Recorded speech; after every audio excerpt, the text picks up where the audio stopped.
หลวงปู่ปานอัคคปัญโยเปิดตำนานคณาจารย์ที่มีนามเป็นที่เลื่องลือไปทั่วทุกทิศและยังมีสิ่งมหัศจรรย์ซึ่งเป็นของที่หลวงปู่ปลุกเสกขึ้นมานั่นก็คือเขี้ยวเสือโคร่งในบรรดาเกจิอาจารย์ที่สำคัญของประเทศหลวงปู่ปานอัคคปัญโยแห่งวัดบนคลองด่านนับว่ามีชื่อเสียงไม่น้อยหน้ากว่าพระเกจิรูปใดความศักดิ์สิทธิ์ขององค์ท่านยังเล่าลือสืบเนื่องกันมาจนถึงปัจจุบันท่านเคยเดินทางไปจนถึงวัดอ่างศิลาจังหวัดชลบุรีแล้วไปฝากตัวเป็นสานุศิษย์กับหลวงปู่แตงเพื่อศึกษาวิทยาการแขนงต่างๆในด้านวิปัสสนาธุระตลอดทั้งด้านไสยเวทจนเชี่ยวชาญและที่เรื่องลือปรากฏเป็นอมตะก็คือเขี้ยวเสือโคร่งในการวางศิลาฤกษ์สร้างเขื่อนชลประทานชัยยานุชิตล้นเกล้าพระบาทสมเด็จพระจุลจอมเกล้าเจ้าอยู่หัวรัชกาลที่ 5ทรงเป็นประธานพิธีหลวงปู่ปานให้เนนน้อยได้ถือพานบรรจุเขี้ยวเสือที่แกะเป็นรูปเสือแล้ว5ตัวเพื่อทูลเกล้าถวายขณะนั้นเนนน้อยเกิดประมาหกล้มทำให้เขี้ยวเสือที่แกะแล้วพลัดตกลงไปในน้ำตัวหนึ่งหลวงปู่ปานใช้ให้ลูกศิษย์ไปหาเนื้อหมูมาแล้วมาผูกเชือกหย่อนลงไปในน้ำความอัศจรรย์ก็ปรากฏท่ามกลางสายตาของผู้คนมากมายปรากฏว่ามีเขี้ยวเสือที่แกะแล้วของหลวงปู่ปานกัดติดแน่นกับเนื้อหมูนั้นขึ้นมาพระพุทธเจ้าหลวงพระบาทสมเด็จพระจุลจอมเกล้าเจ้าอยู่หัวรัชกาลที่ 5พระองค์ทอดพระเนตรเห็นเช่นนั้นก็ทรงแย้มพระสวนและเลื่อมใสในตัวหลวงปู่ปานตั้งแต่วันนั้นมาพระองค์ได้พระราชทานสมณศักดิ์ให้เป็นที่พระครูนิโรธสมาจารย์และชอบตรัสเรียกหลวงปู่ปานว่าพระครูป่าหลวงปู่ปานอัคคปัญโยมีชื่อเดิมว่าปานเกิดเมื่อปีพ.ศ. 2370ที่ตำบลบางเฮียปัจจุบันคือตำบลคลองด่านจังหวัดสมุทรปราการโยมปู่ของท่านนั้นเป็นเชื้อสายจีนชื่อเขียวโยมย่าเป็นไทยแท้ชื่อปิ่นโยมบิดาชื่อปลื้มโยมมารดาชื่อตาลท่านมีพี่น้องร่วมสายโลหิตด้วยกันหลายคนแต่ก็ไม่มีความสำคัญประวัติศาสตร์จึงถูกลบเลือนไปตามกาลเวลาเมื่อครั้นหลวงปู่ยังเยาว์วัยเด็กชายปานได้ใช้ชีวิตเช่นเดียวกันกับเด็กทั่วๆไปในแถบชนบทไม่มีอะไรที่โดดเด่นจนกระทั่งท่านแตกเนื้อหนุ่มเข้าสู่วัยรุ่นอายุได้15 ปีจิตใจเริ่มมีความรักในเพศตรงข้ามซึ่งเป็นเรื่องธรรมดาของวัยรุ่นหนุ่มสาวในทุกยุคทุกสมัยหนุ่มปานนั้นหลงรักสาวนางหนึ่งซึ่งมีหน้าตาสะสวยไม่แพ้ใครในละแวกหมู่บ้านนั้นแต่หนุ่มปานยังคงไม่เคยบอกรักสาวเจ้าให้รู้วันหนึ่งหนุ่มปานได้ตัดสินใจใครจะบอกรักกับแฟนสาวจึงได้แต่งเนื้อแต่งตัวเสียหล่อเหลาเดินทางไปจนถึงบ้านสาวคนรักอย่างกระหิ่มยิ้มย่องใจโดยหวังที่ว่าเธอนั้นจะยื่นไมตรีตอบรับครั้นเมื่อเดินทางมาถึงหน้าบ้านสาวคนรักแต่พอล้างเท้าย่างก้าวขึ้นสู่บันไดบ้านเท่านั้นก็เกิดเหตุอัศจรรย์ขึ้นอย่างไม่ควรคิดมาก่อนคันบันไดที่ทำมาจากไม้ตะเคียนที่มีความแข็งแรงพลันได้หลุดออกจากกันทำเอาหนุ่มปานที่แตกเนื้อหนุ่มแต่งตัวหล่อเฟี้ยวพลัดตกลงไปจากบันไดบ้านชนิดหมดรูปเนื้อตัวเปรอะเปื้อนไปหมดหนุ่มปานคิดว่าเหตุการณ์เช่นนี้น่าจะเป็นลางสังหรณ์ที่ไม่ดีเสียแล้วและตนเองนั้นคงจะไม่มีวาสนาในทางนี้จึงได้เดินทางกลับบ้านเหมือนคนที่สิ้นหวังหนุ่มปานครุ่นคิดตัดสินใจอยู่หลายวันว่าจะดำเนินชีวิตของตนไปในทิศทางใดและในที่สุดเขาก็ตัดสินใจได้อย่างเด็ดเดี่ยวที่จะไม่ยุ่งเกี่ยวกับทางโลกขอใช้ชีวิตในทางธรรมจากนั้นหนุ่มปานจึงได้บอกกล่าวอำลาญาติโยมเพื่อเข้าสู่ร่มกาสาวพัสต์สะพายย่ามเดินทางจากบางเฮียมุ่งสู่จุดหมายปลายทางที่วัดอรุณราชวรารามหรือวัดแจ้งฝั่งธนบุรีนับได้ว่าหนุ่มปานนั้นเป็นผู้บริสุทธิ์ในทางพรหมจรรย์อย่างแท้จริงผู้หนึ่ง ท่านได้ฝากตัวบรรพชาเป็นสามเณรเล่าเรียนอักขระสมัยพระบาลีมูลกัจจายพร้อมทั้งปฏิบัติในด้านวิปัสสนาธุระอย่างจริงจังสามเณรปานมีความเคร่งครัดขยันศึกษาเล่าเรียนจนเป็นที่พอใจแก่พระอุปชาที่ได้อบรมสั่งสอนจวบจนท่านอายุครบบวชสามเณรปานจึงได้อุปสมบทเป็นพระภิกษุที่วัดอรุณราชวรารามโดยมีพระคุณเจ้าพระศรีสากยมุนีเป็นองค์อุปชาได้รับฉายาทางธรรมว่าอัคคปัญโยหลังจากหลวงปู่ปานอัคคปัญโยได้อุปสมบทเป็นพระภิกษุเรียบร้อยแล้วท่านก็ได้อยู่ศึกษาพระธรรมวินัยกับท่านเจ้าคุณผู้เป็นองค์อุปชาอยู่หลายปีหลวงปู่ปานท่านมีความสนใจทางด้านกรรมฐานเป็นอย่างมากเพราะกรรมฐานเป็นธรรมพิเศษของพระพุทธศาสนาเป็นเครื่องซักฟอกและถ่ายทอดความคิดเห็นที่ผิดของตนอันเป็นพื้นเพของจิตที่มีเชื้อวัฏฏะจมอยู่ภายในให้สาบสูญไปได้และคงให้มีแต่พระธรรมอันเป็นคำสั่งสอนของพระพุทธองค์อยู่ในจิตใจเท่านั้นครั้นร่ำเรียนวิทยาการจนเชี่ยวชาญแก่กล้าแล้วหลวงปู่ปานจึงได้ชักชวนพระภิกษุเรือนซึ่งเป็นพระสหธรรมิกรวมสำนักเดินทางท่องเที่ยวแสวงหาสำนักอาจารย์เพื่อร่ำเรียนวิชาให้แก่กล้ายิ่งขึ้นทั้งสองท่านได้ดันด้นไปจนถึงวัดอ่างศิลาอำเภอเมืองจังหวัดชลบุรีท่านได้ฝากตัวเป็นศิษย์ของหลวงปู่แตงเจ้าอาวาสผู้เรืองวิชา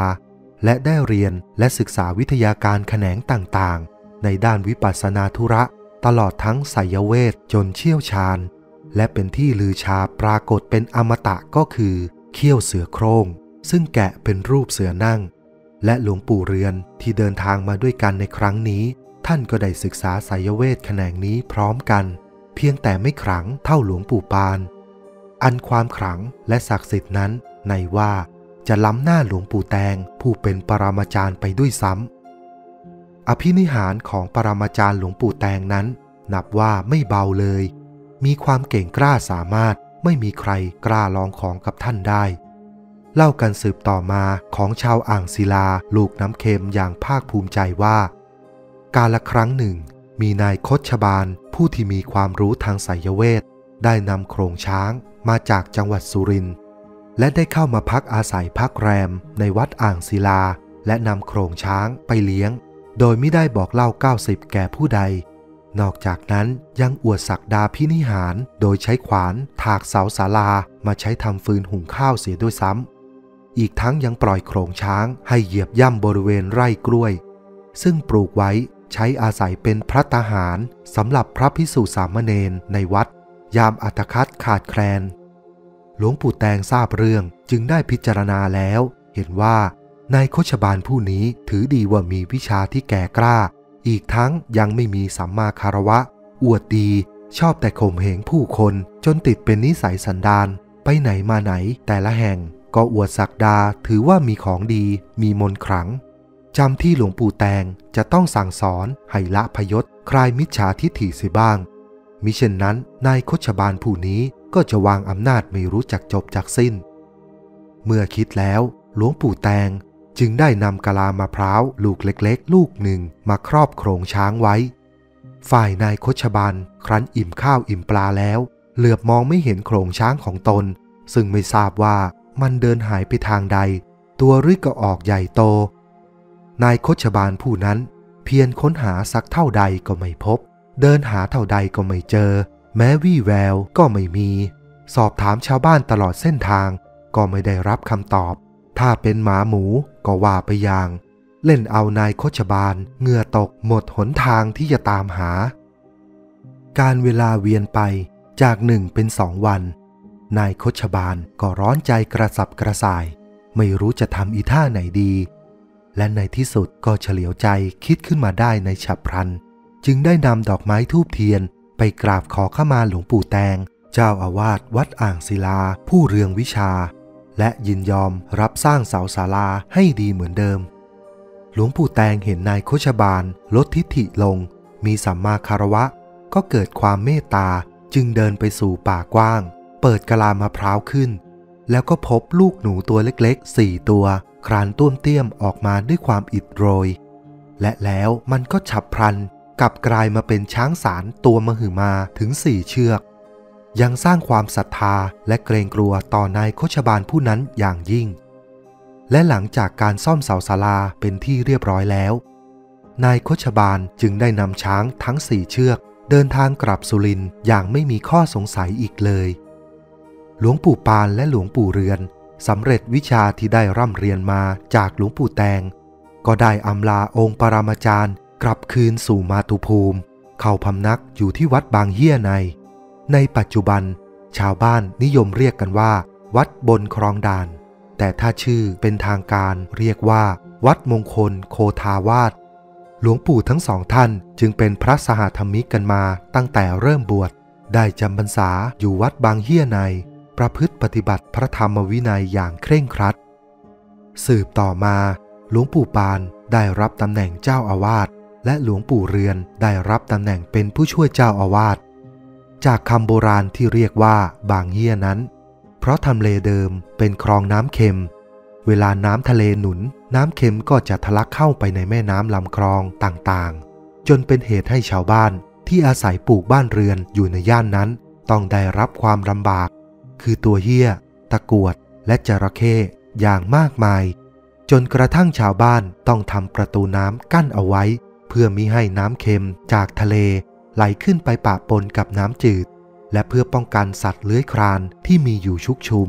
มิให้แพร่หลายไปตามลำคลองต่างๆอีกด้วย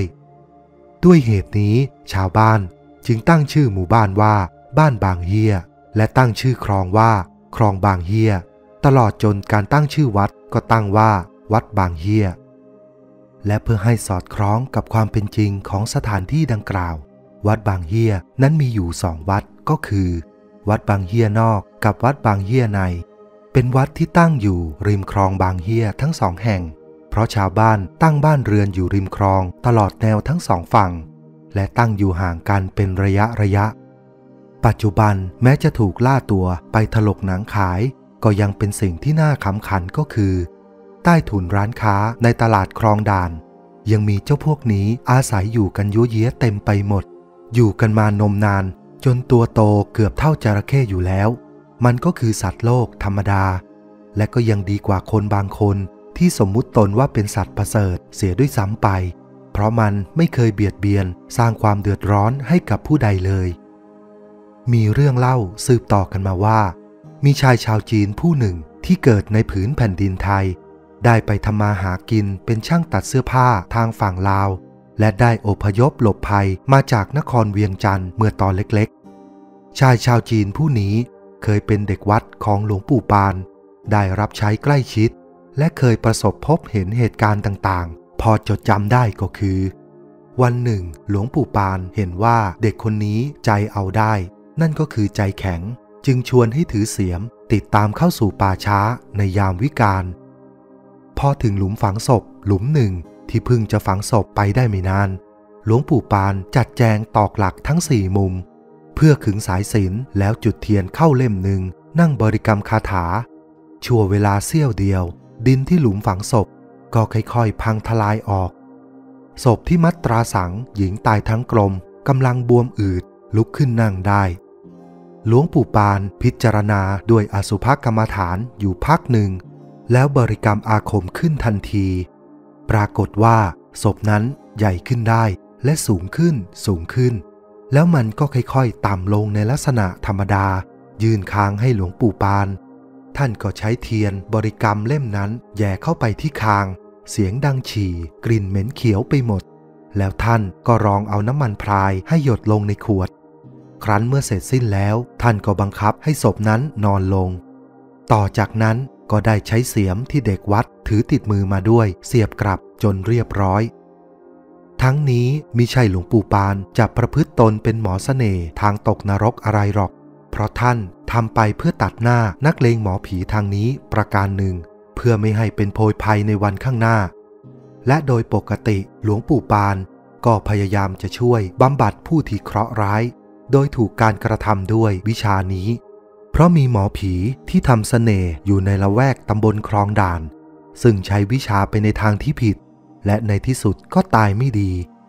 ผู้เล่าเป็นเด็กวัดที่มีจิตใจที่แข็งกร้ากว่าเด็กชาวบ้านทั่วไปถึงกระนั้นเมื่อเห็นภาพที่น่ากลัวก็ต้องอดที่จะหวาดกลัวไม่ได้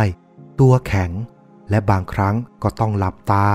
และก็เชื่อความสามารถของหลวงปู่ปานว่าจะต้องคุ้มครองตนได้เท่านั้นเองการกระทำเช่นนี้คล้ายกับเจ้าพระคุณสมเด็จพุทธาจารย์โตพรหมรังสีที่ไปแกะเอาหน้าผากแม่นาคพระโขนงมาทำเป็นปั้นเน่งเพื่อมิให้แม่นาคแผลงฤทธิ์ต่อไปเท่านั้นเองครั้นเมื่อถึงรุ่งอรุณของวันใหม่หลวงปู่ปานได้ชวนเด็กวัดไปที่ริมคลองน้ำเค็มท่านหยิบขวดน้ำมันพรายมาเปิดฝาจุกออกใช้ไม้ขีดไฟแยงลงไปแล้วนำไม้ขีดไฟนั้นทิ้งลงในคลองปรากฏว่าไม้ขีดไฟก้านนั้นสำแดงฤทธิ์วิ่งทวนกระแสน้ำที่กำลังไหลและดูคล้ายกับปลากระทุงเหวกำลังแหวกว่ายเชื่อได้เลยว่าคนรุ่นหลังๆในยุคนี้น้อยนักที่จะรู้จักกับปลากระทุงเหวสมัยก่อนโน้นปลากระทุงเหวมีให้เห็นตามแม่น้ำลำคลองทั่วไปลักษณะคล้ายกับปลาเข็ม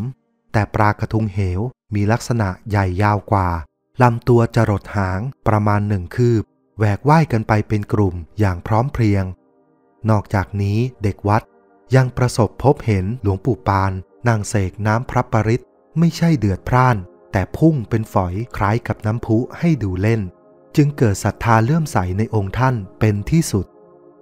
ปกติแล้วหลวงปู่ปานท่านเป็นพระภิกษุที่พูดน้อยไม่จำเป็นก็มักจะนั่งเงียบเฉยๆท่านมีวาจาศิษย์เป็นที่เคารพยำเกรงแก่บุคคลผู้พบเห็นทรงฌานสมาบัติชั้นสูงล่วงรู้เหตุการณ์ล่วงหน้าซึ่งสมัยนั้นเป็นยุคที่ชาวบ้านนิยมเล่นหวยกอขอ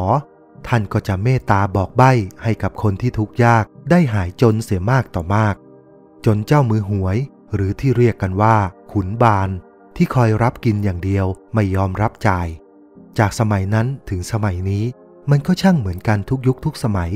จนต้องร้อนใจเข้ามากราบกรานขอฝากตัวเป็นศิษย์เหตุการณ์การบอกใบ้หวยของหลวงปู่ปานจึงบรรเทาเบาบางลงไปส่วนในด้านวาจาศิษย์นั้นท่านพูดคำไหนมักจะเป็นไปตามที่ท่านพูดมีลูกศิษย์ของท่านคนหนึ่งเป็นคนจีนซึ่งมีนิสัยซุ่มซ่ามไม่มีความระมัดระวังทำของเสียหายอยู่บ่อยครั้ง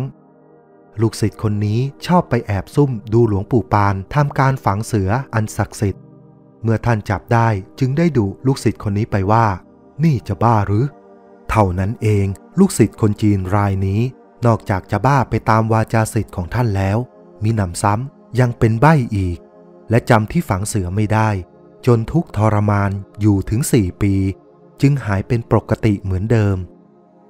จากคำพูดของหลวงปู่ปานทำให้ลูกศิษย์มีอันเป็นไปเช่นนี้หลังจากนั้นท่านไม่ค่อยเอ่ยปากจะพูดและพยายามพูดสิ่งดีๆไม่พยายามดุด่าว่ากล่าวใครอีกเกรงว่าผู้นั้นจะได้รับความเดือดร้อนตามที่ท่านดุว่าไปกิจของสงฆ์ที่หลวงปู่ปานอัคคปัญโยกระทำอย่างต่อเนื่องมิได้ขาดนั่นก็คือการออกธุดงค์รุกขมูลหาสถานที่วิเวกตามหุบเขาลำเนาไพรเป็นประจำหลังจากออกพรรษาแล้วและในการออกธุดงค์แต่ละครั้งจะมีพระภิกษุสงฆ์สายสมทบเป็นจังหวัด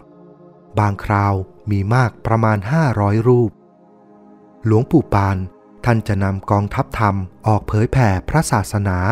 แต่ไม่ใช่แจกของหาเงินหลอกชาวบ้านท่านไม่ได้มีจุดมุ่งหมายเช่นนั้นในบางครั้งก็มีชาวบ้านที่รู้กิตติศัพท์อันทรงฤทธิ์ก็แกะเขี้ยวเสือเตรียมไว้แล้วนำไปถวายให้ท่านประจุมนต์ขลังท่านก็อนุเคราะห์ให้และไม่อยู่นานเปิดโอกาสให้สดับรับฟังธรรมและปฏิบัติทานนามัยตามศรัทธาประสาทะก่อนออกเดินทางหลวงปู่ปานต้องประชุมอบรมทุกคราวและจะแบ่งสายไปตามทิศต่างๆกันต่อเมื่อท่านโบกมือให้สัญญาณจึงจะออกเดินทางได้และท่านต้องใช้วิจารณญาณพระลูกแถวเป็นรายองค์ด้วยความรอบคอบเพื่อไม่ให้ขาดตกบกพร่องแต่ประการใดซึ่งท่านก็ทำเยี่ยงนี้ทุกครั้งเมื่อออกธุดงค์ในการธุดงค์รุกขมูลคราวหนึ่งท่านได้เรียกพระภิกษุลูกแถวชื่อพระผิวบอกว่าคุณรีบเก็บกรด และอัฐบริขารเตรียมตัวกลับวัดได้แล้วไม่ต้องเดินทางต่อการเดินทางไปกับหลวงพ่อนั้นมันธุรกันดารลำบากยิ่งนักไว้ให้ผู้ที่มีความแข็งแรงเขาไปกันเถิดทำเอาพระผิวต้องหลั่งน้ำตาด้วยความเสียใจที่มิได้มีโอกาสร่วมบุญอันยิ่งใหญ่ในครั้งนี้ได้แต่มิกล้าคัดค้านคำสั่งของหลวงปู่ปานได้ปรากฏว่าเมื่อพระผิวเดินทางกลับถึงวัดได้เพียง2 วันก็มรณภาพด้วยไข้ทรพิษนี่แสดงว่าหลวงปู่ปานท่านทราบด้วยอนาคตังสยานพิจารณาทราบว่าพระผิวหมดอายุไขเสียแล้วแต่ท่านไม่พูดให้พระผิวเสียใจเท่านั้นเองอีกทั้งมิให้เป็นภารกิจอันยุ่งยากแก่การปฏิบัติรุกขมูลจนเกินเหตุการออกธุดงค์รุกขมูลแต่ละครั้งหลวงปู่ปานต้องสั่งสานุศิษย์ออกเดินทางล่วงหน้าไปก่อนทุกคราวและให้ล่วงหน้าไปก่อนนานๆทุกครั้งจะปรากฏว่าหลวงปู่ปานได้ไปปักกรดคอยอยู่ที่จุดนัดพบก่อนแล้วยังความสงบสนเท่ให้แก่บรรดาสานุศิษย์ทั้งหลายหลวงปู่ปานอัคคปัญโยท่านมักจะแนะนำข้อธรรมต่างๆให้แก่พระเณรลูกวัดโดยไม่ซ้ำกันในแต่ละวันนับว่าท่านเป็นพระอาจารย์ที่มีปัญญาเฉลียวฉลาดเกินกว่าคนทั่วๆไปจะพึงมี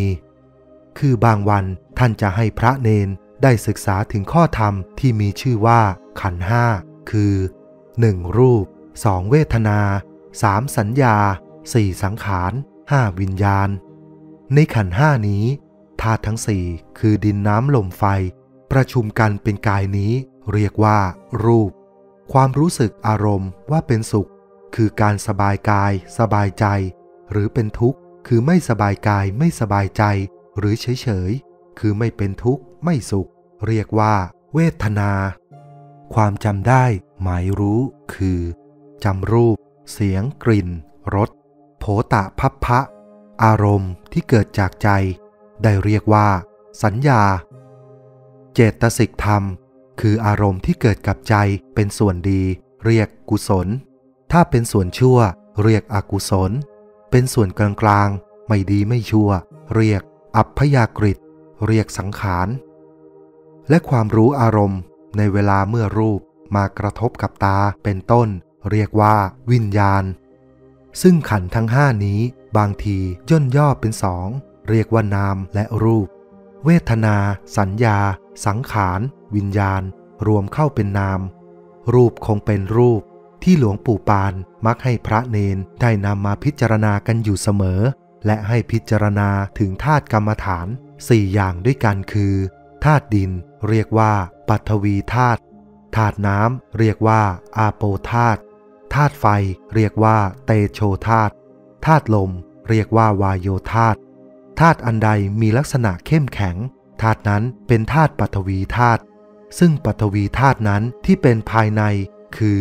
ผมเล็บฟันหนังเนื้อเอ็นกระดูกเยื่อในกระดูกม้ามหัวใจตับผังผืดไตปอดไส้ใหญ่ไส้น้อยอาหารใหม่อาหารเก่าส่วนธาตุอันมีลักษณะเอิบอาบธาตุนั้นเป็นอาโปธาตุซึ่งอาโปธาตุนั้นเป็นที่ภายในคือดีเสลดหนองเลือดเหงื่อมันข้นน้ำตาลเปลวมันน้ำลายน้ำมูกไขข้อและมูลธาตุอันใดมีลักษณะร้อนธาตุนั้นเป็นเตโชธาตุซึ่งเตโชธาตุนั้นเป็นภายในคือไฟที่ยังอาบกายให้อบอุ่น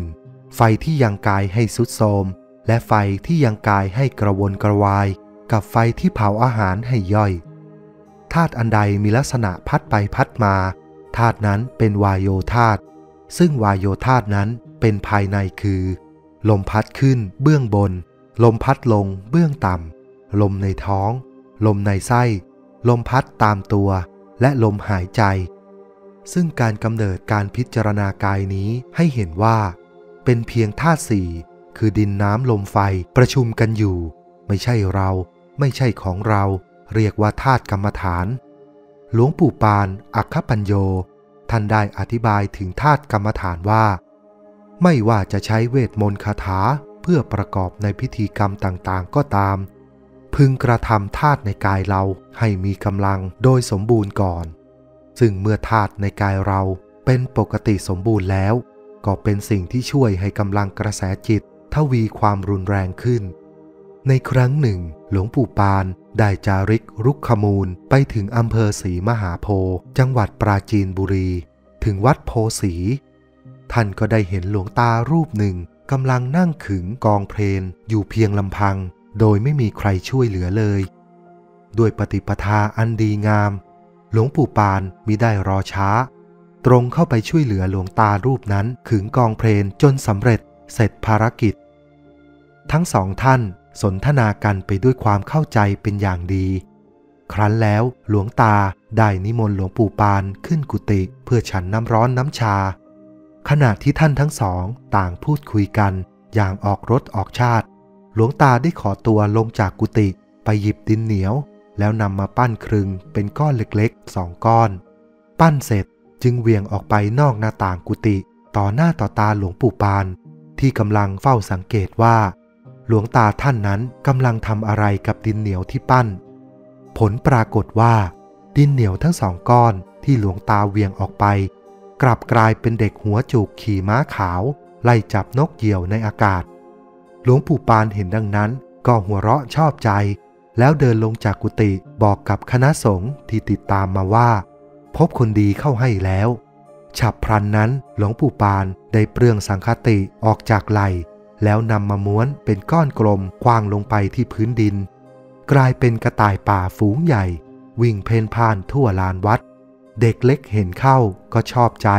พากันไล่จับแต่จับไม่ได้แม้แต่ตัวเดียวได้แต่ส่งเสียงเฮฮาเป็นที่สนุกสนานกัน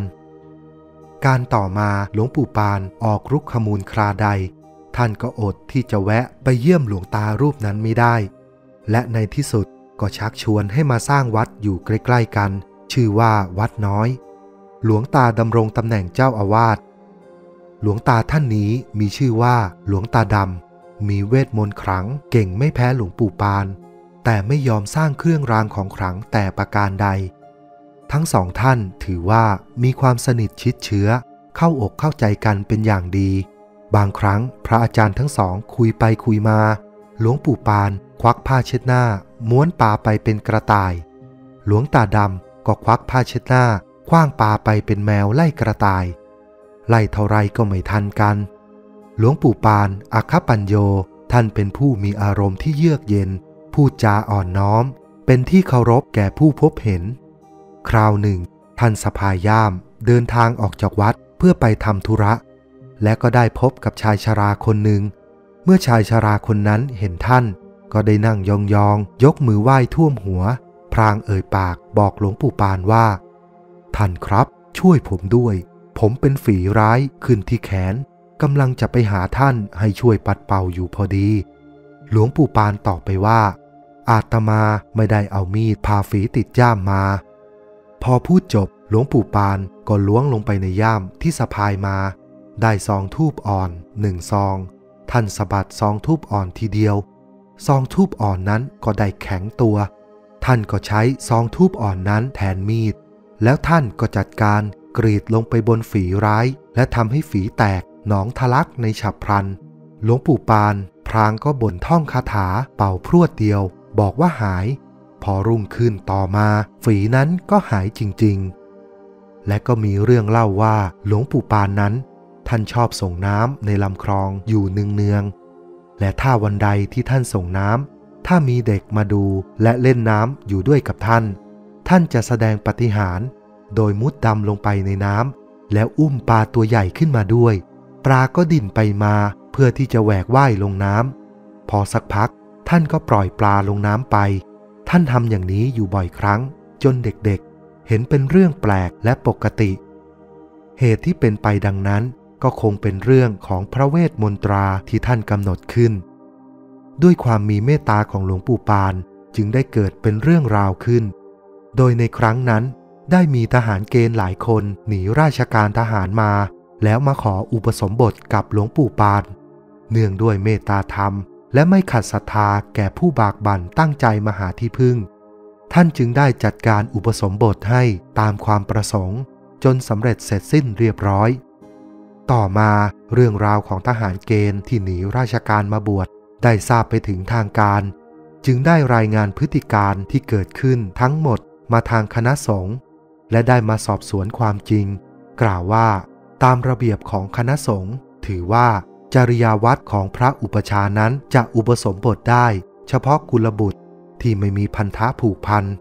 บุคคลซึ่งอยู่ในระหว่างโทษหลวงหลบหนีที่กุมขังหนีราชการย่อมบวชไม่ได้หลวงปู่ปานกล่าวแก้ว่าจะเป็นผู้ใดก็ตามเมื่อเกิดศรัทธาประสาทะในบวรพระพุทธศาสนาแล้วย่อมบวชได้มีเรื่องปรากฏในสมัยพุทธกาลก็คืออหิงสกมานพผู้ซึ่งปลิดปลงชีวิตมนุษย์มาแล้วกว่า999ชีวิตจนได้รับฉายานามว่าองคุลีมานคือผู้ที่สวมมาลัยนิ้วมือคนนับเป็นโจรแผ่นดินมีความเลื่อมใสในคุณพระรัตนตรัยพระพุทธองค์ยังทรงประทานอุปสมบทด้วยเอหิภิกขุอุปสัมปทาวิธีอาตมาได้รับพระราชทานสมณศักดิ์จากในหลวงต้องนับว่าเป็นคนของหลวงกับการบวชให้กับคนของพระราชาจะนับเอาเป็นผิดได้ประการใดเจ้าคณะมณฑลได้ฟังดังนั้นก็สั่งกักบริเวณหลวงปู่ปานทันทีฝ่ายฝูงชนครั้นได้ทราบข่าวว่าหลวงปู่ปานได้ถูกกักบริเวณก็ได้พากันแห่แหนหลั่งไหลไปเยี่ยมหลวงปู่ปานเป็นจำนวนมากอีกทั้งยังได้แสดงความคิดเห็นในเชิงขอร้องเจ้าคณะมณฑลให้ปลดปล่อยหลวงปู่ปานมิได้ขาดสายทุกคนล้วนมีความคิดเห็นไปในทางเดียวกันหมดและที่สุดเจ้าคณะมณฑลทนต่ออำนาจแห่งเสียงสวรรค์ไม่ได้อีกประการหนึ่งเป็นคำที่ติดตาติดใจของเจ้าคณะมณฑลมาตั้งแต่เริ่มต้นคือคำที่หลวงปู่ปานกล่าวคำว่าหลวงปู่ปานเป็นคนของพระราชาเจ้าคณะมณฑลกลัวตนเองจะมีผิดจึงตัดสินใจปล่อยหลวงปู่ปานเป็นอิสรภาพกลับสู่วัดเดิมพร้อมกับความยินดีของปวงชนที่ทราบข่าวหลวงปู่ปานอัคคปัญโยแห่งวัดคลองด่านท่านเป็นพระภิกษุสงฆ์ที่มีวิชาอาคมตลอดถึงทางด้านจิตสามารถสร้างฤทธิ์ให้ปรากฏแก่สายตาของญาติโยมได้เสมอคุณวิเศษของท่านได้ถูกเล่าต่อกันมาว่าหลวงปู่ปานท่านเป็นพระนักเดินธุดงค์ชอบไปป่าหาความวิเวกวังเวงบำเพ็ญศีลภาวนาเพียงลำพังแต่ในบางครั้งก็มีพระภิกษุสามเณรติดตามกันออกบำเพ็ญธรรมอยู่เป็นประจำการเดินธุดงค์กรรมฐานของหลวงปู่ปานนี้ท่านได้พบกับสิ่งที่เรียกว่าหินเขียววิเศษ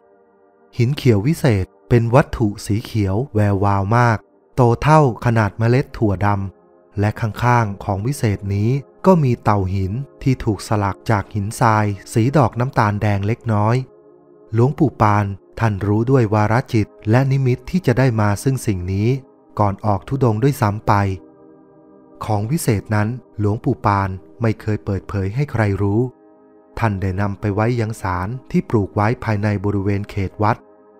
สมัยก่อนวัดโบราณมักจะมีศาลเพียงตาที่เจ้าอาวาสนำพระพุทธรูปไปประดิษฐานไว้และเป็นพระพุทธรูปศิลาที่ศักดิ์สิทธิ์นอกจากนี้ศาลเพียงตาบางแห่งบางวัดยังเป็นที่สถิตของเทพเทวดาที่รักษาอารามต่างๆเพื่ออยู่เย็นเป็นสุขท่านก็ได้นำเอาเต่าวิเศษที่สลักมาจากศิลาทรายมาไว้ที่ศาลเพียงตาใครจะไปมาหรือจะกราบไหว้พระพุทธรูปในศาลเพียงตาก็มักจะเห็นเต่าศิลาตัวนั้นบางคราวเต่าศิลากลับหายไปแต่ก็ไม่มีใครสนใจไปกว่าได้กราบหลวงพ่อในศาลนั้นเป็นที่พอใจเพราะเต่าหินนั้นเป็นเพียงวัตถุธรรมดาแต่เป็นที่น่าสังเกตในทุกครั้งที่เต่าหายไปก็จะเป็นช่วงเวลาเดียวกันกับที่หลวงปู่ปานท่านออกธุดงค์ไปด้วยแต่ถ้าหลวงปู่ปานเดินธุดงค์ทำไมจึงต้องนำเต่าหินนั้นไปด้วยเพราะมันทั้งหนักและยากแก่การดูแลและเป็นที่น่าสังเกตอีกอย่างเช่นกันเมื่อหลวงปู่ปานกลับจากธุดงค์มาถึงที่วัดเต่าหินตัวนั้นก็ปรากฏอยู่ที่เก่าซึ่งเรื่องนี้เป็นที่สงสัยของสามเณรรูปหนึ่งมาโดยตลอดสามเณรรูปนี้คอยดูพฤติการอันน่าสงสัยของเต่าศิลาตัวนี้ว่ามันหายไปไหนใครเป็นผู้นำไปทั้งที่มีน้ำหนักมากสามเณรน้อยขี้สงสัย มีความมานะพยายามเป็นที่สุดเพื่อที่จะพิสูจน์ความจริงให้ประจักษ์โดยสามเณรคอยซ่อนและหลบดูพฤติการของเต่าหินที่มีดวงตาเป็นหินสีเขียวแวววาวสดใสทั้งสองข้างซึ่งหลวงปู่ปานได้พบพร้อมกันและนำหินสีเขียวใส่ลงไปตรงจุดดวงตาของเต่าหินก็เข้ากันสนิทดีท่านจึงนำมาประกอบให้ครบถ้วนแล้วนำมาวางไว้ที่ศาลความขี้สงสัยประกอบกับความมีมานะพยายามของสามเณรที่อยากรู้ความเป็นจริงว่าเป็นเช่นไรก็หาได้รอดพ้นความเป็นผู้มีปัญญาของหลวงปู่ปานไม่ท่านรู้แล้วว่าสามเณรรูปนี้เกิดความสงสัยที่เต่าหินหายไปพร้อมกับท่านในขณะที่ท่านออกธุดงค์แต่ญาติโยมคนอื่นหาได้สังเกตเหมือนสามเณรรูปนี้ไม่หลวงปู่ปานจึงมาแอบดูสติปัญญาของสามเณรอย่างเงียบๆครั้นแล้วสามเณรขี้สงสัยก็ต้องมาพบเห็นกับความประหลาดอัศจรรย์ก็ตอนเดือนดับอันเป็นวันข้างแรมพอแสงตะวันลับขอบฟ้าบ้านคลองด่านก็ตกอยู่ในความมืดจะมีแต่แสงตะเกียงวอมแวมพอเห็นแสงบ้างเล็กน้อยแต่ส่วนมากชาวบ้านคลองด่านจะดับไฟพักผ่อนหลับนอนกันหมดแล้วเพราะต้องตรากตรำจากการทำงานหนักมาทั้งวันและทันใดนั้นสามเณรขี้สงสัยก็ต้องตกตะลึงตัวแข็งอยู่กับที่เพราะภาพที่ปรากฏอยู่เบื้องหน้านั้นให้ตายสิเต่าหินกำลังเคลื่อนไหวตัวเองโดยไม่มีใครไปจับต้องเต่าหินตัวนั้นคลานออกจากที่จากนั้นเต่าหินก็ได้แสดงความอัศจรรย์เหนือธรรมชาติที่สามเณรไม่เคยพบเคยเห็นมาก่อนในชีวิตเต่าหินนั้นได้ลอยสู่ท้องฟ้ายามราตรีเรียกว่าเต่าหินเหาะเหินเดินอากาศก็ไม่ผิดแล้วก็ได้หายลับไปในความมืดสามเณรพยายามข่มตาไม่ยอมหลับนอนเพื่อจะพิสูจน์ความจริงให้ประจักษ์แก่สายตาตนเองว่าเต่าหินจะกลับมาที่เก่าหรือไม่สามเณรทนกับความง่วงเหงาหาวนอนจนเวลาล่วงเลยมาเกือบฟ้าสางซึ่งตอนนั้นเวลาประมาณตี 4สามเณรก็ต้องตะลึงกับภาพที่ปรากฏอยู่เบื้องหน้าอีกครั้งเมื่อเต่าหินดวงตาสีเขียวสดใสได้เหาะเหินเดินอากาศกลับมาได้และคลานไปอยู่ที่เดิมบนศาลเหมือนไม่มีอะไรเกิดขึ้นสามเณรขี้สงสัยหัวใจแกร่งไม่เกรงกลัวต่อสิ่งลี้ลับที่บังเกิดจึงเดินไปจับเต่าหินพลิกไปมาเพื่อสำรวจท่วนทีก็ไม่มีอะไรผิดปกติเป็นหินที่เขาสลักมาจากหินทรายธรรมดาถ้าไม่ใช่ของกายสิทธิ์ก็คงจะคลานและห่อเหินเดินอากาศไม่ได้เป็นแน่หลวงปู่ปานอัคคปัญโยท่านคอยแอบดูพฤติการของสามเณรขี้สงสัยซึ่งเป็นลูกศิษย์ของท่านอยู่หลายวันว่าสามเณรจะมีความมานะอดทนตลอดถึงไหวพริบปัญญาและจะสามารถคลายความขี้สงสัยได้อย่างไรส่วนสามเณรก็หารู้ว่าพฤติการของตนเองนั้นอยู่ในสายตาของพระอาจารย์แทบทั้งสิ้นเพราะมิทันสังเกตว่ามีใครกำลังแอบดูตนเองอยู่บ้างมัวแต่มองดูพฤติการของเต่าหินเป็นสำคัญในยุคในสมัยนั้นเรื่องของไฟฟ้าไม่ต้องพูดถึงจะมีแต่เพียงตะเกียงน้ำมันก๊าซที่ใช้จุดในเวลากลางคืนเรียกว่า2 ทุ่มของชาวบ้านคลองด่านก็นับว่าดึกโขอยู่แล้วสามเณรขี้สงสัยมองดูการหายไปของเต่าหินทุกครั้งที่ทำตัวลอยขึ้นแล้วเหาะหายไปครั้นได้เวลาตี 4ก็จะกลับมาอยู่ที่เก่าทุกๆวันแรม 15 ค่ำในที่สุดครั้งนี้สามเณรก็จะคลายปมให้รู้ดำรู้แดงกันไปเลยทีเดียวขืนแอบดูอยู่ก็คงไม่รู้ความครองผ้าจีวร อย่างทะมัดทะแมงเตรียมตัวที่จะไปผจญภัยกับเต่าหินตัวนี้ให้จงได้เวลา2 ทุ่มวันแรม 15 ค่ำเต่าหินในตาสีเขียวสดใสก็ได้ค่อยๆคลานลงมาจากที่แล้วตรงไปที่ลานพื้นดินก่อนจะลอยตัวขึ้นเหาะเหินเดินอากาศเหมือนที่แล้วมาสามเณรได้ปราดออกมาจากที่ซ่อนกระโดดกอดเต่าหินตัวนั้นไว้แน่นป้องกันมิให้ตัวเองพลัดตกลงมาเต่าหินค่อยๆลอยขึ้นจากนั้นก็เหาะขึ้นไปสู่เบื้องบนจนในที่สุดก็มาถึงเกาะแห่งหนึ่งซึ่งสามเณรก็ไม่รู้ว่าเป็นสถานที่แห่งใดอยู่ในมุมใดของโลกมองไปรอบๆตัวก็พบกับแสงสว่างเย็นตาน่ารื่นรมยิ่งนักเต่าหินค่อยๆลอยต่ำลง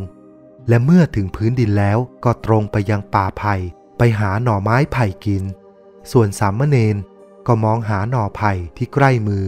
เพื่อพยายามจะหักเก็บหน่อไม้ไผ่มาไว้เป็นเครื่องยืนยันให้หายความสงสัยว่าณสถานที่บนเกาะแห่งนี้เราไม่ได้ฝันไปแต่เป็นการมาพร้อมกับเต่าหินจริงๆเต่าหินกัดกินหน่อไม้ไผ่ไปเป็นทางสามเณรก็ไม่กล้าลงจากหลังเต่าเพราะเกรงจะถูกปล่อยทิ้งไว้ที่สุดสามเณรก็สามารถหักเก็บหน่อไม้ไผ่มาได้1 หน่อจึงกำเก็บไว้แน่นส่วนเต่าหินก็กัดกินหน่อไม้ไปแล้วไม่รู้จักกี่10 หน่อจนได้เวลาที่เหมาะจึงเหาะกลับทันทีขณะเดินทางกลับมาสามเณรไม่สามารถจดจำทางได้เลย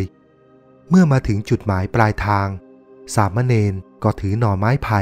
กลับเข้ากุฏิเหมือนไม่มีอะไรเกิดขึ้นหลวงปู่ปานท่านได้พิจารณาไตร่ตรองอย่างถี่ถ้วนแล้วเห็นว่าเรื่องความลับที่ท่านไปได้เต่าศิลากับดวงตาเป็นหินสีเขียวนี้ไม่เป็นความลับอีกต่อไปแล้วท่านจึงได้ออกจากที่ซ่อนตรงไปยังเต่าศิลาแล้วเคาะเอาดวงตาวิเศษนั้นเก็บเสียนับตั้งแต่นั้นเป็นต้นมาเต่าศิลาที่สลักจากหินทรายก็ไม่สามารถเหาะเหินเดินอากาศได้อีกต่อไปปัจจุบันเต่าศิลาตัวนี้ยังปรากฏอยู่ที่วัดแห่งหนึ่งในจังหวัดที่ใกล้เคียงส่วนดวงตาวิเศษเข้าใจว่าหลวงปู่ปานได้ทูลเกล้าถวายแก่พระบาทสมเด็จพระจุลจอมเกล้าเจ้าอยู่หัวรัชกาลที่5เพราะสิ่งของอันวิเศษนี้บุคคลธรรมดาไม่สามารถเก็บรักษาไว้ได้นอกจากผู้ที่มีวาสนาบารมีอย่างเจ้าฟ้าเจ้าแผ่นดินพระองค์จะทรงเก็บรักษาไว้ได้จากคำบอกเล่าและคุณวิเศษของหลวงปู่ปานอัคคปัญโยแห่งวัดคลองด่านท่านมีมากมายนักท่านพระครูโกศลปาสาธิโกพระผู้ทรงอภิญญารูปหนึ่งท่านเล่าให้ฟังถึงอดีตว่าหลวงปู่ปานแห่งวัดคลองด่านท่านเก่งในเรื่องจิตสามารถแสดงฤทธิ์ได้อย่างมากมายเป็นพระเถระผู้ใหญ่ที่มีญาติโยมเคารพศรัทธามากท่านได้เคยเล่าสรรพคุณของเต่าวิเศษที่พาท่านไปในเมืองลับแลซึ่งเป็นภพซ้อนภพได้พบกับสิ่งอัศจรรย์หลายอย่างพอเป็นคติเตือนใจครั้นเมื่อกลับมาจากการท่องเที่ยวในครั้งนั้นแล้วหลวงปู่ปานก็ได้โหมการปฏิบัติพระกรรมฐานอย่างหนักไม่ปล่อยเวลาให้ผ่านพ้นไปด้วยท่านตระหนักดีว่าชีวิตของท่านนั้นสั้นนักหนาและมีเวลาก็ควรตักตวงกำไรอันได้แก่การภาวนาทำจิตใจให้สดชื่นบานมีกำลังจิตมีกำลังสมาธิมีกำลังปัญญาติดตามตัวไปในภพหน้าอุบายการพิจารณาธรรมของท่านนั้นก็คือการพิจารณาสภาวะธรรมความจริงแห่งวัฏฏะให้ได้คืนคลายความเกิดคืนคลายความแก่คืนคลายความเจ็บคืนคลายความตายท่านมีความเข้าใจอย่างแน่แท้ว่าสรรพสิ่งในโลกนี้สามารถวนเวียนเปลี่ยนแปลงไปได้ตลอดเวลาเพราะจิตเข้าไปยึดมั่นเหตุทั้งปวงเกิดจากจิตที่ปรุงแต่งอยู่ตลอดกาลในอารมณ์ถ้าได้ระงับความวุ่นวายให้ได้แล้วย่อมเกิดความสงบสุขและการระงับเหตุทั้งปวงก็ไม่ได้อยู่ในที่อื่นแท้จริงแล้วจะต้องระงับที่ใจเพราะใจเป็นต้นเหตุแต่ใจก็เป็นใหญ่ใจนี้เป็นประธานผู้ระงับจะได้ผลก็จะได้ที่ใจและถ้าเสียผลก็จะเสียที่ใจเท่านั้นส่วนในด้านการปกครองพระภิกษุสามเณรลูกวัดของหลวงปู่ปานนั้นท่านใช้พรหมวิหารธรรมเป็นที่ตั้งนั่นก็คือเมตตาความรักใคร่ปรารถนาจะให้เป็นสุขกรุณาความสงสารคิดจะช่วยให้พ้นทุกข์มุทิตาความพลอยยินดีเมื่อผู้อื่นได้ดีอุเบกขาความวางเฉยไม่ดีใจเสียใจเมื่อผู้อื่นถึงความวิบัติส่วนในการศึกษานั้นถ้าพระเณรรูปใดประสงค์ที่จะเข้ามาจำพรรษาอยู่ที่วัดของท่านต้องท่องบน7 ตำนานและ12 ตำนานให้ได้เสียก่อนมิเช่นนั้นท่านจะคาดโทษให้อยู่แก่3 พรรษาถ้ายังท่องบนไม่ได้ก็พิจารณาตัวเองการศึกษาของพระภิกษุสามเณรในสมัยนั้นมีการศึกษาพระวินัยขันธ์อย่างเดียวคือถือระเบียบวินัยเป็นหลักใหญ่ เพราะหลวงปู่ปานท่านถือเคร่งในพระธรรมวินัยมากท่านมีความมุ่งมั่นในทางปฏิบัติพระกรรมฐานอย่างเดียวนั่นก็คือการฝึกฝนจิตใจให้มีความสะอาดบริสุทธิ์โดยมุ่งพระนิพพานเป็นที่หมายเพื่อให้พ้นอบายภูมิอันเป็นวัฏฏะหมุนวนที่ไม่รู้จักจบหลวงปู่ปานท่านได้เน้นหนักให้พระเนรลูกวัดเดินทางสายปฏิบัติอย่างเคร่งครัดซึ่งในทุกๆปีเมื่อออกพรรษาแล้วท่านจะนำพระภิกษุสามเณรออกเดินธุดงค์ไปในที่ต่างๆที่เป็นป่าเขาลำเนาไพรสถานที่ที่เหมาะสมแก่การปฏิบัติเป็นอย่างยิ่งในแต่ละครั้งหลวงปู่ปานออกเดินธุดงค์ผ่านไปตามเส้นทางที่ท่านใช้เดินทางเป็นประจำชาวบ้านที่อยู่ริมทางจะพากันมาขอน้ำมนต์จากท่านตลอดเส้นทางสายที่ท่านเดินซึ่งน้ำมนต์ของท่านได้ทำไว้แล้วโดยการประจุใส่กาน้ำจากนั้นท่านก็หิ้วติดมือมาเมื่อมีใครขอท่านก็จะเทน้ำมนต์ที่อยู่ในกาให้ไปและเป็นที่น่าแปลกใจอย่างยิ่งน้ำมนต์ในกาของท่านมีเพียงเล็กน้อยแต่เทให้ชาวบ้านที่มาขอตลอดทางก็ไม่ยอมหมดเสียทีเป็นที่น่าอัศจรรย์ใจแก่ชาวบ้านที่ได้พบเห็นเป็นอย่างยิ่งน้ำมนต์ของหลวงปู่ปานนั้นถือได้ว่ามีความศักดิ์สิทธิ์มากซึ่งถ้าใครได้ไปแล้วมีแต่จะประสบความเป็นสิริมงคลหรือแม้แต่ถ้าผู้หญิงใดคลอดลูกยากก็จะมาขอน้ำมนต์จากท่านเมื่อได้ไปแล้วก็จะคลอดลูกง่ายกว่าปกติในเส้นทางที่ท่านเดินธุดงค์ผ่านไปนั้นชาวบ้านได้สงวนไว้เป็นเส้นทางส่วนบุคคลซึ่งยังคงปรากฏอยู่จนทุกวันนี้ด้วยอำนาจบารมีอันสูงยิ่งที่หลวงปู่ปานได้บำเพ็ญภาวนามาจึงทำให้ประชาชนมีความศรัทธาไม่เสื่อมคลายคือไม่ว่าท่านจะไปปักกรดเพื่อบำเพ็ญธรรมณที่ใดเมื่อท่านออกเดินธุดงค์จากไปแล้วชาวบ้านก็จะก่อมูลดินเป็นเจดีย์ไว้เพื่อเป็นอนุสรณ์ไว้ให้คนรุ่นหลังได้รู้ว่าณสถานที่แห่งนี้คือสถานที่ซึ่งหลวงปู่ปานอัคคปัญโยผู้ซึ่งชาวบ้านให้ความเคารพนับถือยิ่งนักมาปักกรดเพื่อเจริญพระกรรมฐานมาแล้วสถานที่บางแห่งถึงกับได้ก่อสร้างเป็นวัดขึ้นเช่น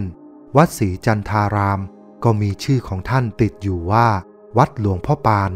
และวัดสางโศกวัดสว่างอารมณ์ที่อยู่ในย่านตำบลคลองด่านก็ถือเป็นวัดหลวงปู่ปานเช่นกันแต่ความเป็นจริงแล้วหลวงปู่ปานท่านไม่ได้สร้างวัดเหล่านั้นขึ้นมาแต่อย่างใดเพียงแต่เป็นสถานที่ที่ท่านเคยเดินธุดงค์ผ่านไปและในบางสถานที่ที่ท่านได้อยู่ปฏิบัติธรรมโดยการปักกรดเพียงชั่วคราวเท่านั้นและด้วยความศรัทธาเลื่อมใสในปฏิปทากับข้อวัดปฏิบัติของท่านที่มีต่อพระพุทธศาสนาอย่างจริงจังชาวบ้านซึ่งเป็นพุทธศาสนิกชนจึงได้พร้อมใจกันก่อตั้งวัดขึ้นเพื่อเป็นการระลึกนึกถึงความมีเมตตาของท่านที่มีต่อสานุศิษย์อย่างสม่ำเสมอจนกระทั่งท่านมรณภาพไปความมีพรหมวิหารธรรมของหลวงปู่ปานจึงเป็นอมตะตราบเท่าทุกวันนี้เมื่อเล่าประวัติของหลวงปู่ปานแล้วถ้าไม่ได้กล่าวถึงเรื่องเสือของท่านจะไม่เป็นการสมบูรณ์เท่าที่ควรขึ้นว่าเสือแกะแล้วเห็นจะไม่มีของพระคณาจารย์รูปใดดีเด่นเสมอด้วยเขี้ยวเสือของหลวงปู่ปานเล่ากันว่าเฉพาะที่ตำบลคลองด่านเองมีลูกศิษย์ซึ่งใช้ฝีมือแกะเขี้ยวเสือของหลวงปู่ปานถึง5 คนด้วยกันแต่ละคนฝีมือแตกต่างกันเขี้ยวเสือที่แกะมีขนาดไม่สู้ใหญ่โตนักส่วนมากปากเม้มหุบสนิทมีตั้งแต่ปลายนิ้วก้อยจนถึงขนาดโตกว่าหัวไม่ขีดไฟเล็กน้อยเรียกว่าเสือสาริกาเสือหลวงปู่ปานนั้นหาได้ทรงคุณในทางมหาอำนาจและคงกระพันเสมอไปไม่ที่เป็นเสือใจดีเหมาะสำหรับการทำมาหากินก็มีส่วนมากทำให้สำหรับกุลสตรีนอกจากนั้นบรรดาผู้ที่เคารพนับถือในตัวหลวงปู่ปานตามต่างจังหวัดก็ยังมีการแกะเขี้ยวเสือรอโอกาสที่ท่านจะธุดงค์มาปักกรดหรือบางทีก็นำไปถึงวัดเพื่อให้ท่านลงให้เสือหลวงปู่ปานทุกตัวจะไม่ปรากฏอักขระเลขยันต์ใดๆทั้งสิ้นให้สังเกตที่ก้นเสือจะมีรอยวนด้วยเหล็กจานมีลักษณะคมลึก หรือบางตัวอาจจะมีพิเศษใต้คางเป็นตัวอุแม้จะใช้ไปนานปีก็ยังพอเห็นร่องรอยชัดเจนปัจจุบันเขี้ยวเสือปลอมเกิดขึ้นมามากเพราะของจริงแม้จะหาดูก็รู้สึกว่าไม่ค่อยจะได้พบเห็นง่ายนักเขี้ยวเสือปลอมจะถูกนำไปทอดด้วยน้ำมันผสมด้วยขมิ้นเพื่อให้แลเห็นเป็นเขี้ยวเก่าแต่พิจารณาไม่ยากเพราะจะมีผิวกระด้างผิดกับของจริงและการวนก้นไม่ชัดเจนเหมือนของจริงเสือบางตัวถูกแช่ด้วยน้ำมันมานานปีจนออกสีน้ำตาลไหม้กล่าวกันว่าหลวงปู่ปานท่านใช้น้ำมันสำหรับเลี้ยงเสือนอกจากเสือของหลวงปู่ปานแล้วหลวงปู่เรือนยังสร้างเขี้ยวเสือแกะขึ้นเหมือนกันแต่มีลักษณะแบนกว่าและมีเลขยันต์ปรากฏตามตัวเสือผู้รู้บอกว่าเป็นเขี้ยวหมีเพื่อมิให้ซ้ำแบบกับหลวงปู่ปานต่อมาเจ้าอาวาสรุ่นหลังคือหลวงพ่อสายได้สร้างเสือแกะแบบเดียวกับหลวงปู่ปานอายุของเสือก็รวม60 ปีขอพิจารณายันก้นหอยจะไม่คมลึกเหมือนของหลวงปู่ปานและความเก่าของเขี้ยวเสือยังไม่เก่าพอแต่ก็จัดว่าดูยากเมื่อเทียบกับเขี้ยวเสือของหลวงพ่อสายที่ถูกใช้และเขี้ยวเสือของหลวงปู่ปานที่ถูกเก็บแต่อิทธิฤทธิ์นั้นยังห่างไกลกันมากไม่เหมือนกับองค์ครูหลวงปู่ปานเสกเขี้ยวเสือแกะของท่านด้วยพระคาถาหัวใจเสือโคร่งพยัคโคพยัคคาสูญยาลับพติอิดหำหิมหึมปลุกเสกเสือกระโดดกินหมูเป็นอันใช้ได้หลวงพ่อเหลือวัดสาวชะโงกเคยเรียนวิชาเสกเขี้ยวเสือกับหลวงปู่ปานขณะที่ออกเดินธุดงค์มีพระภิกษุที่วัดคลองด่าน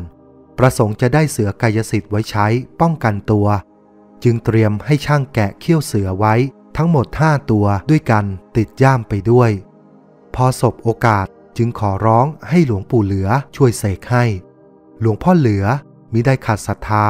สั่งให้หาหัวหมูบายสีเตรียมไว้แล้วกระซิบว่าเวลาตี 4ให้ลุกขึ้นมาดูก็ปรากฏเห็นหลวงพ่อเหลือกำลังบริกรรมปลุกเสกเขี้ยวเสือทั้ง5 ตัวอยู่ขณะนั้นเสือทั้ง5 ตัวเริ่มออกอาการไหวตัวแล้วได้ยินหลวงพ่อเหลือท่านพูดขึ้นว่าเจี๊ยเจี๊ยเจี๊ย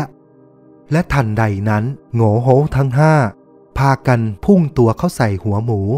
จนศีรษะจมมิดยังความปิติยินดีแก่พระภิกษุรูปนั้นอย่างยิ่งหลวงพ่อทาบวัดกระบอกขึ้นพึ่งอำเภอบ้านค่ายจังหวัดระยองเป็นอีกท่านหนึ่งที่เคยทดลองเสกเขี้ยวเสือท่านให้แกะเขี้ยวเสือขึ้น9 ตัวมีจ่าฝูง1 ตัวที่ใหญ่กว่าหมู่นำมาใส่ขวดโหลปลุกเสกปรากฏว่าตัวจ่าฝูงปีนขวดโหลออกมาและนำลูกฝูงวิ่งเข้าป่าไปหมดท่านเรียกไม่กลับเลยเลิกสร้างเมื่อหลวงปู่ปานอัคคปัญโยออกธุดงค์รุกขมูลที่ใดท่านจะพิจารณาด้วยญาณสมาบัติหากเห็นว่าบังเกิดนิมิตในอนาคตังสยานว่าสถานที่นั้นจะเป็นสถานที่สืบพระศาสนาท่านจะฝังเสือไว้1 ตัวและต่อมาก็จะมีสาธุชนมาร่วมกันบูรณะเป็นวัดขึ้นเช่นวัดสองครองวัดปานประสิทธิ์และวัดสีลงมีชาวอิสลามผู้หนึ่งเห็นการกระทำของหลวงปู่ปานมาโดยตลอดครั้นหลวงปู่ปานถอนกรดเดินทางจาริกแสวงบุญต่อไปชาวอิสลามผู้นั้นก็หาโอกาสในยามค่ำคืนลักลอบขุดเขี้ยวเสือเพื่อที่จะได้ของดีไว้คุ้มครองป้องกันตนที่สุดก็ต้องทิ้งจอบวิ่งหนีแทบไม่คิดชีวิตเพราะขุดไปได้ไม่เท่าไรปรากฏเป็นเสือโคร่งตัวมหึมายืนตระหง่านแสยะเขี้ยวแหลมคมคำรนทำท่าจะตะปบศีรษะคนขุดเป็นการประกาศมิให้ผู้ใดมาข้องแวะในเรื่องนี้ซึ่งก็ได้ผลหลังจากนั้นมาไม่มีใครหาญกล้าทำเยี่ยงนี้อีกเลยกาลครั้งหนึ่งในการสร้างเขื่อนชลประทานชัยยานุชิตที่ตำบลคลองด่านเพื่อกั้นน้ำทะเลเลยวัดหลวงปู่ปานไปเพียงเล็กน้อยมีประโยชน์ในการเกษตรกรรมจำนวนหลายหมื่นไร่กั้นเท่าไรก็ไม่มีทางสำเร็จเพราะกระแสน้ำไหลเชี่ยวกราดแรงมากหลวงปู่ปานจึงใช้เขี้ยวเสือแกะของท่านขว้างลงไป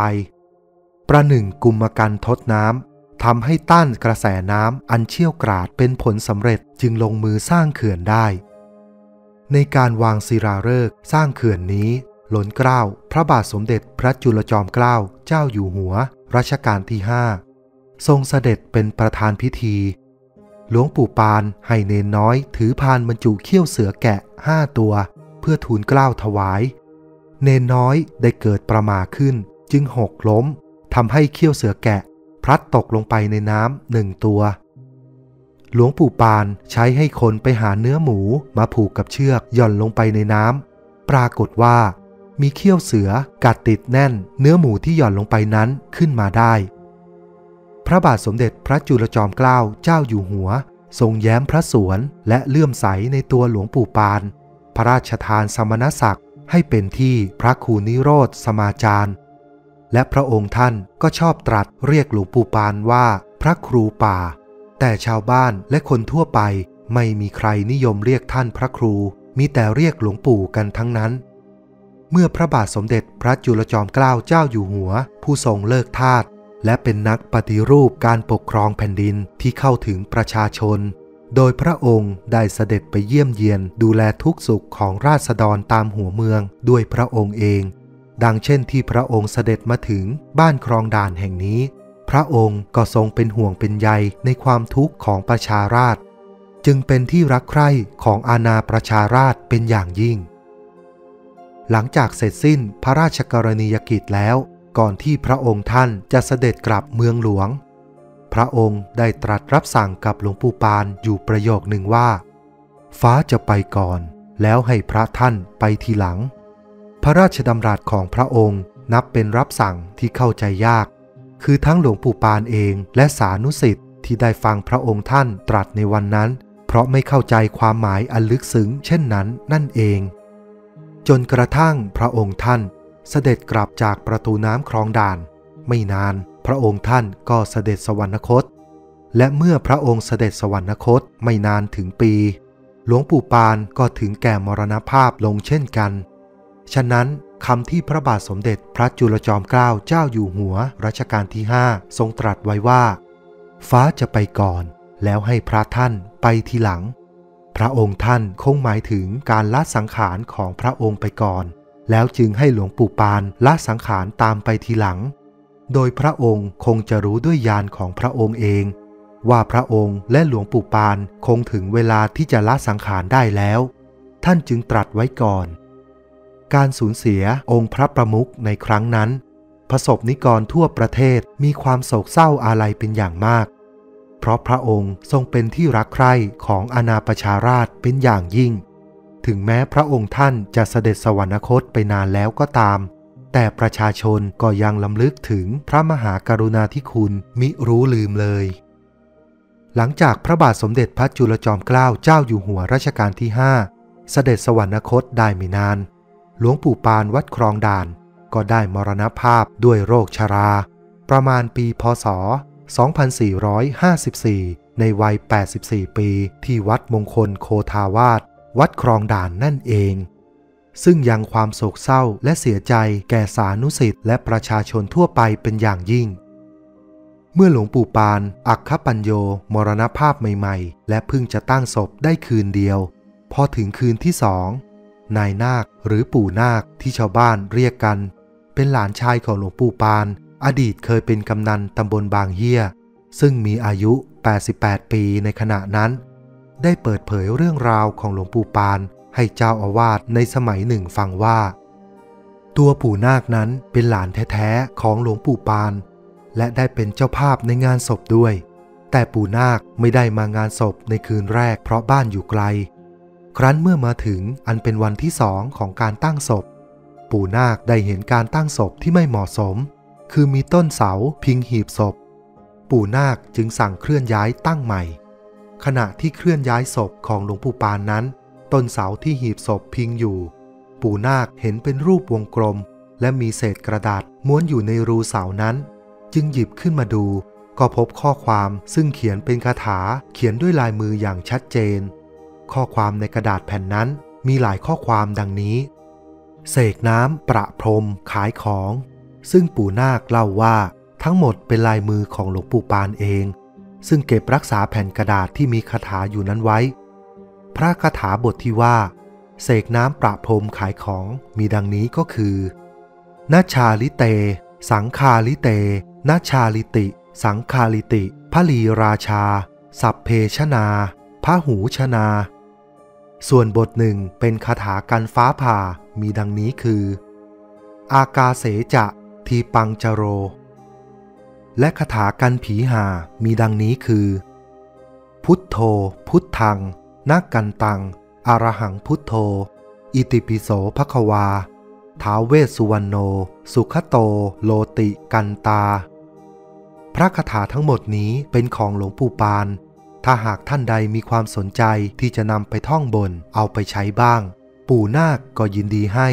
เพราะสิ่งใดที่จะเป็นประโยชน์แก่ชนส่วนรวมก็ยินดี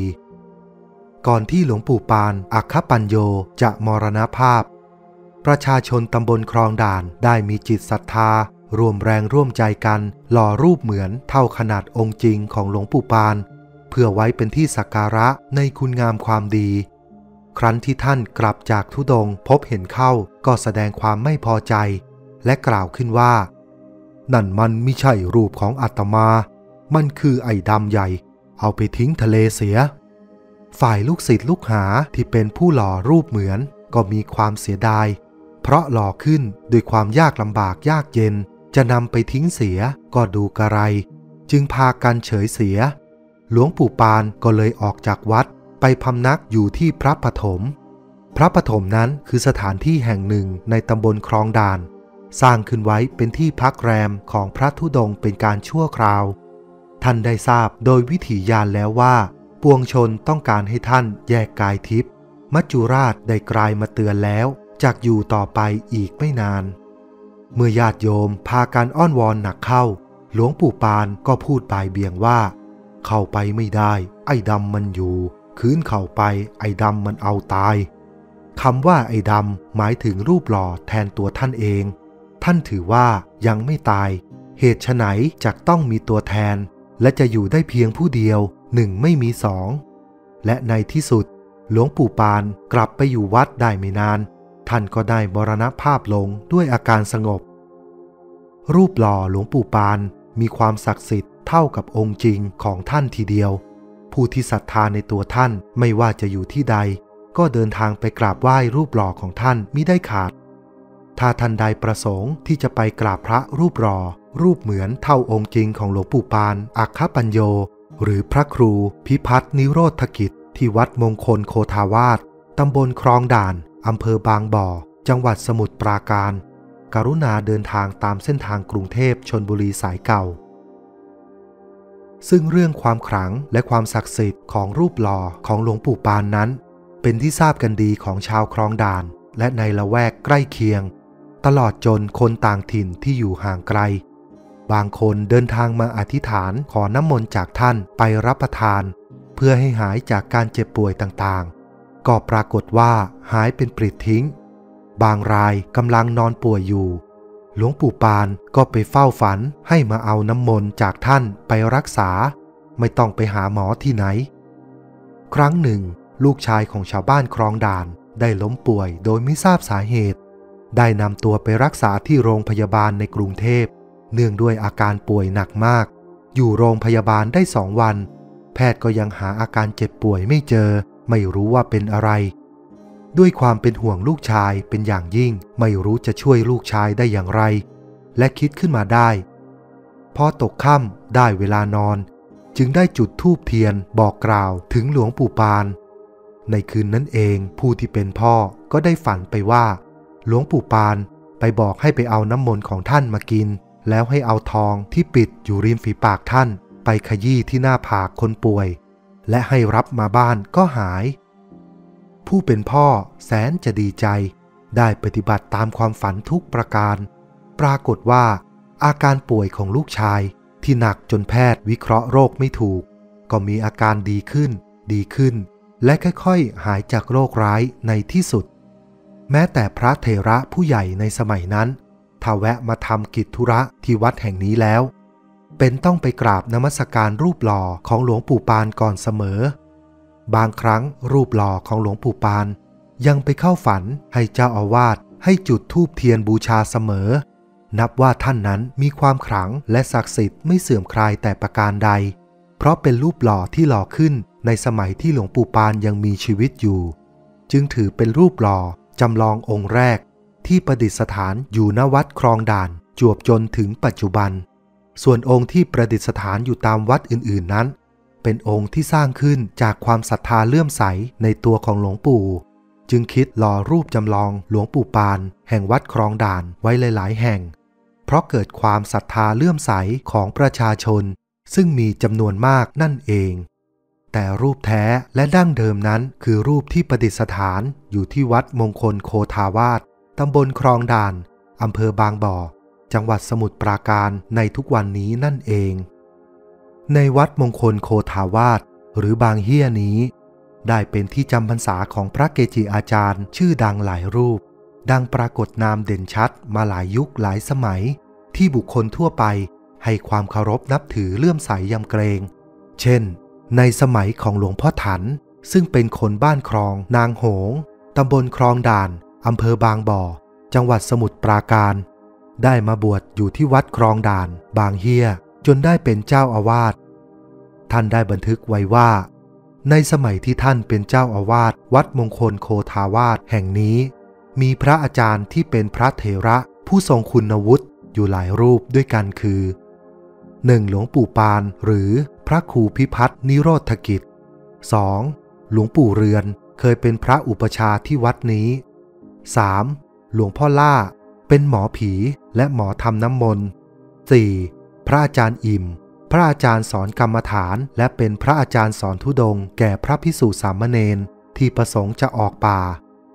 5. หลวงพ่อทองหรือพระครูสุทธิรัตน์ 6. หลวงพ่อลาวมรณภาพศพไม่เน่าเปื่อย 7. พระอาจารย์บัว 8. พระสมุนิ่มนี่คือพระเกจิอาจารย์ชื่อดังแห่งวัดมงคลโคทาวาสหรือวัดคลองด่านที่ล้วนมากด้วยพลังอำนาจความขลังและฤทธิ์มนตราต่างกันไปของแต่ละรูปซึ่งชาวบ้านให้ความเคารพมาโดยตลอด